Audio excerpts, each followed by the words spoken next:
I'm Rachel with the Charlotte Mason Plenary. Do you have a new narrator or maybe a child that struggles with narration? Today I'm going to give you some quick, concrete tips on how to start and how to build your child's narration skills.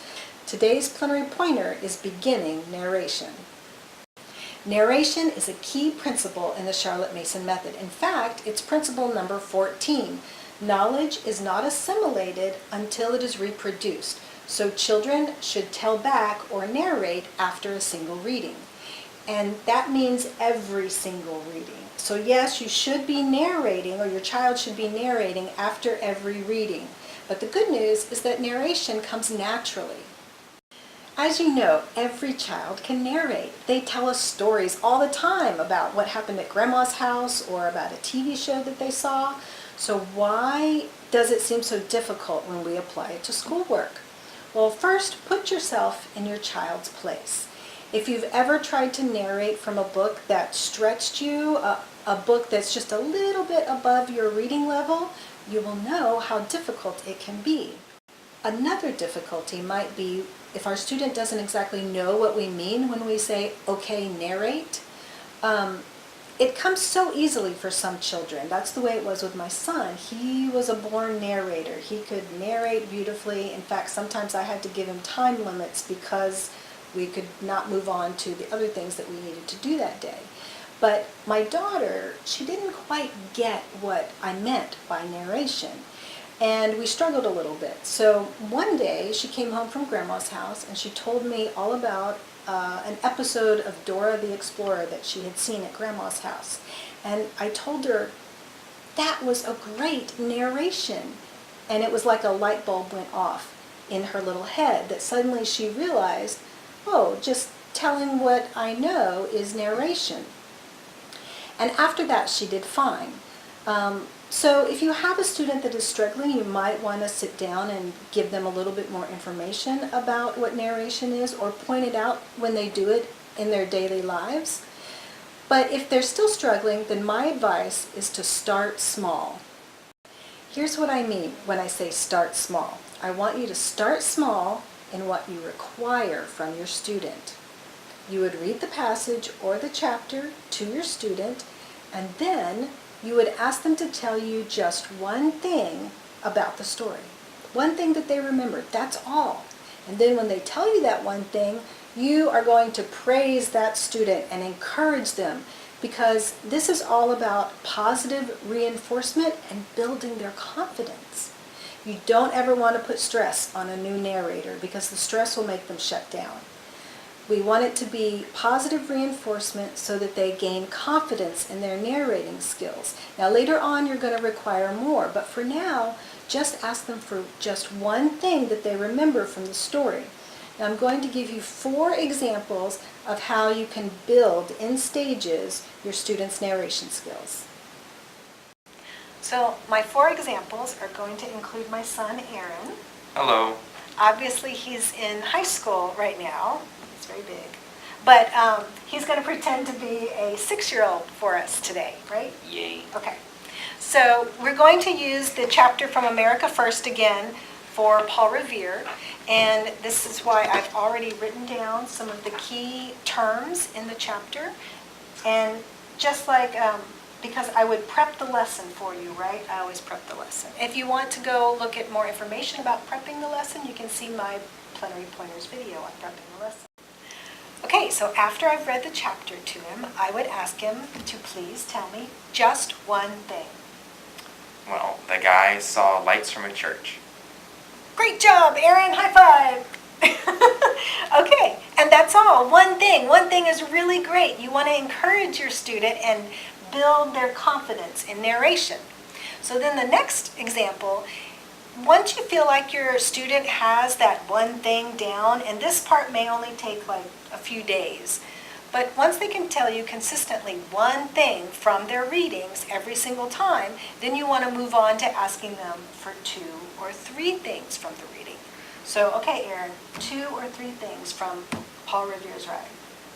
Well, there was the guy saw lights from a church, and then he got on the horse and there was a battle.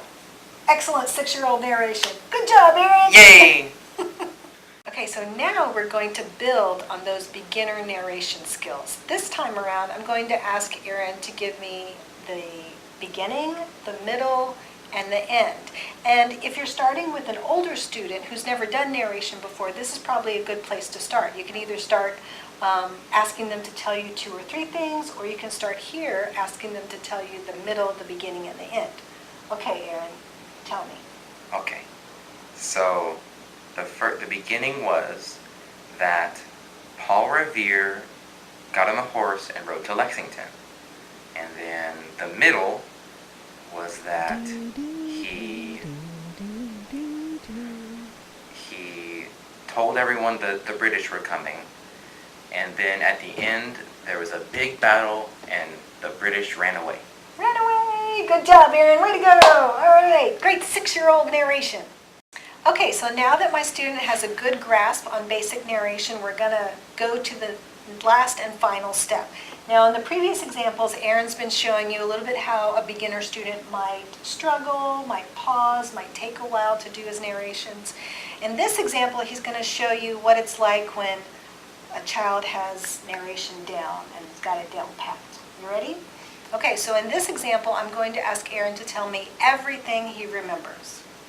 Go ahead. So Paul Revere saw some lights in the church, and that warned him that the British were coming because they wanted to steal some ammunitions from the Americans. So Paul Revere got on the horse and he rode to Lexington, and he warned everyone there that the British were coming. Now, they all got ready, and then when the British got there, they were ready. But Paul Revere and someone else, I can't remember his name, but they both rode on ahead, but the British captured them. But the other guy was able to escape, and he was able to warn the next city where the ammunition was about how the British were coming. And then when the British got there, they were completely ready for them, and they won the battle, and the redcoats ran away. Very good. Okay, thank you, Aaron. You're welcome. Okay, so that's what you're aiming for with your student, with your new narrator. It won't happen right away, but hopefully by the end of a full year of narrating, that's the kind of narration you're going to get. And that's it. Narration should be a delight for both you and your student. Always remember to encourage and praise your student after every narration. We want the student to have a positive association with the task of narration. Now for you, I've created a little checklist, and you can download the PDF over on the Plenary website. I'll put the link in the description for you. If you have any questions, please leave a comment here or over in the Plenary Facebook group. If you like this video, please give me a big thumbs up and subscribe to my YouTube channel. Also, don't forget to click the little bell so you get notified every time there's a new video in my Plenary Pointers series. Thanks for watching. I hope to chat with you soon.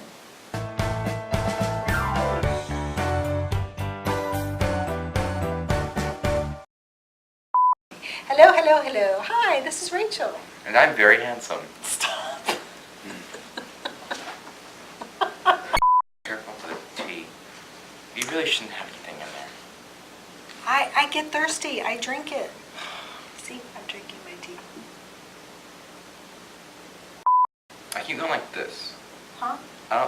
This is bad. Then stop it. Why am I doing that? Chill!